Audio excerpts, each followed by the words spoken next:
అందరికీ praise the lord. తిరిగి మీతో యేసుక్రీస్తు యొక్క మాటలను పంచుకోవాలని ఆశపడుతూ ఈ ఆత్మీయ ఆహారాన్ని అందిస్తూ ఉన్నాను. కాబట్టి దేవుని బిడ్డలారా, మరి మీరు జాగ్రత్తగా వినాలని ప్రభు పేరట మనవి చేయుచు ఉన్నాను.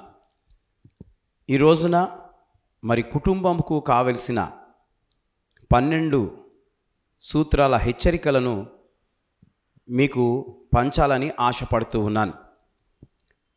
వైఫ్ అండ్ హస్బెండ్, భార్యాభర్తలు ఎలా ఉండాలి దాని విషయమై నేను చెప్పబోతున్నాను. కాబట్టి మీరు జాగ్రత్తగా వినాలని ప్రభు పేరట కోరుతూ ఈ మాటలు మీతో పంచుకుంటూ ఉన్నాను. మొట్టమొదటిగా, భార్య భర్త ఇద్దరు ఒకేసారి కోపపడకూడదు. ప్రభునందు ప్రియమైన దేవుని బిడ్డలందరికీ, కుటుంబముగా ఉంటున్న వారికి ఈ మాటలు తెలియజేస్తూ ఉన్నాను. భార్యాభర్తలుగా, పిల్లలు కలిగిన వారుగా మీరు ఒకేసారి ఇద్దరు కోపపడకూడదు.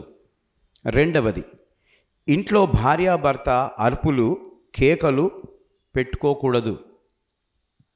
భార్యాభర్తలు గొడవ పడకూడదు. ఈ రోజుల్లో చూస్తూ ఉంటే చాలామంది మరి పెళ్ళిళ్ళైన తర్వాత కొంతకాలం వరకు బాగునే ఉంటారు. అయిన తర్వాత ఏదో చిన్న విషయానికి పెద్ద పెద్ద కేకలు పెడుతూ జీవిస్తూ ఉన్నారు. ఆ విధంగా పెట్టుకోవడం వల్ల ఏం లాభం లేదు.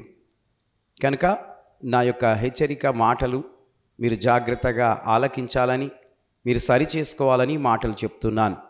కాబట్టి అరుపులు కేకలు భార్యాభర్తలైన వారు ఇంట్లో పెట్టుకోకుండా ఉండడము చాలా మంచిది. మూడవది, పిల్లల ముందు భార్యాభర్తలు గొడవ పడకూడదు. పిల్లల ముందు భార్యాభర్తలైన వారు గొడవ పడకూడదు. నాలుగవది, ఇద్దరు ప్రేమతో సరి చేసుకోవాలి.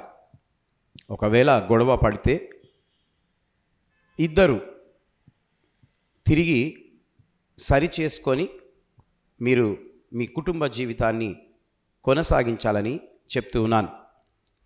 ఐదవది, ఇద్దరు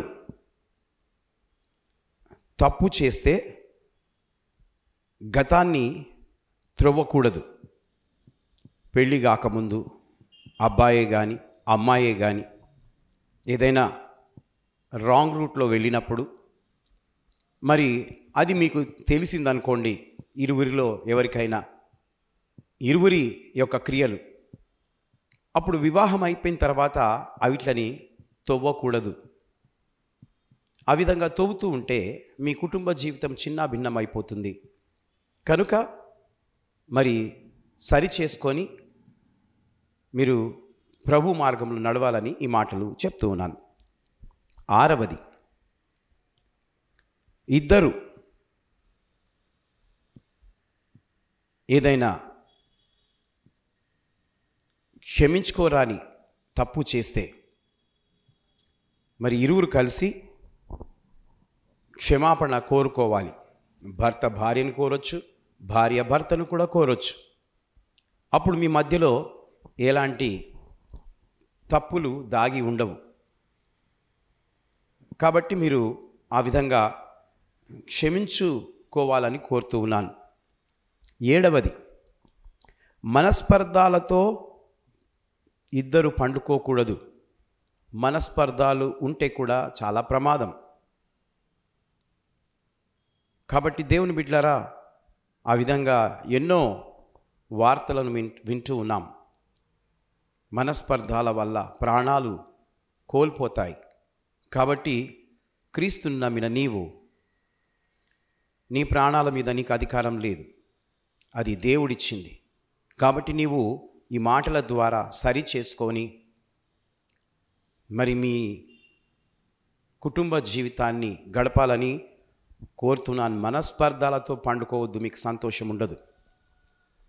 ఎనిమిదవది, ఒకరిపై ఒకరికి అనుమానం ఉండకూడదు. ఈ అనుమానము కూడా పెనుభూతమని సామెత చెప్తూ ఉంది. కాబట్టి దేవుని బిడ్డలారా, భార్యాభర్తలైన వారికి అనుమానం అనేది ఉండకూడదు. అది కూడా మీ నుండి దూరం చేసుకోవాలి. కాబట్టి ఈ అనుమానపు పెనుభూతాన్ని మీలో ఉంచుకోకూడదని మరి 7వ మాటగా 8వ మాటగా చెప్తూ ఉన్నాను. 9వది, మీరిరువురు మీ తల్లిదండ్రులను గౌరవించాలి. భర్త తల్లిదండ్రులను భర్త గౌరవించాలి, కోడలు గౌరవించాలి. అదే ప్రకారము కోడలు అనగా భార్య అత్తామామలను గౌరవించాలి, వారి తల్లిదండ్రులను కూడా గౌరవించాలి. ఇది భార్యాభర్తలకు ఉండాలని ఈ మాటలు తెలియజేస్తున్నాను. చాలా కుటుంబాలలో తల్లిని ప్రేమించరు, తండ్రిని ప్రేమించరు.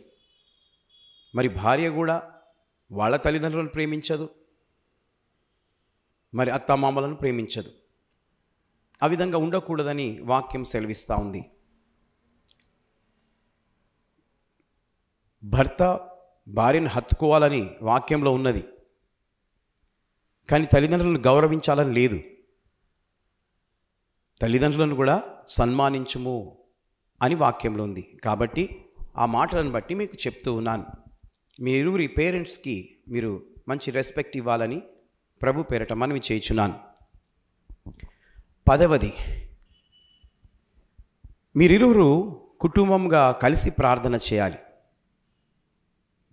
మీరిరువురు కుటుంబముగా కలిసి ప్రార్థన చేయాలి. అది చాలా ప్రాముఖ్యమైంది. 11వది, ఒకరికొకరు మెచ్చుకుంటూ ఉండాలి. భార్య భర్తను మెచ్చుకోవాలి, భర్త భార్యను మెచ్చుకోవాలి. పోట్లాడకూడదు. అప్పుడు వాళ్ళకు ఒకలాంటి ఎంకరేజ్మెంట్ వస్తూ ఉంటుంది. వారు ఏ కులస్తులైనా పర్వాలేదు, ఒకరినొకరు మెచ్చుకోవడము, ఒకరినొకరు ప్రేమించి జీవించడము,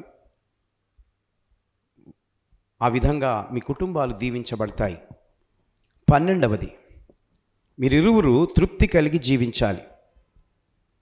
మీరిరువురు తృప్తి కలిగి సంతోషంగా జీవించాలి. ఎందుకంటే దేవుడే ఈ వివాహ వ్యవస్థను ఏర్పాటు చేశాడు.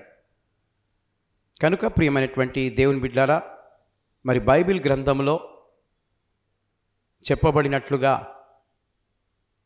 నేను మీకు ఈ మాటలు ఒక 12 సూత్రాలు తయారు చేసి మీకు చెప్పడం జరుగుతూ ఉంది. కాబట్టి మీ కుటుంబ జీవితాన్ని సంతోషంగా గడపాలని, మీ కుటుంబంలో ప్రార్థన ఉండాలని, మరి మీ కుటుంబానికి దేవుని ఆలయము ఉండాలని, దేవుని ఆలయంతో సంబంధం కలిగి మీ కుటుంబం జీవించాలి. ఆ కుటుంబము ఆలయంతో కలిసి ఉంటే ఆ సంఘ కాపరి మీ ప్రతి ఒక్క కార్యక్రమాలను చేస్తాడు. జన్మదినాలే కానీ, చావు దినాలే కానీ, మరి వివాహ దినాలే కానీ,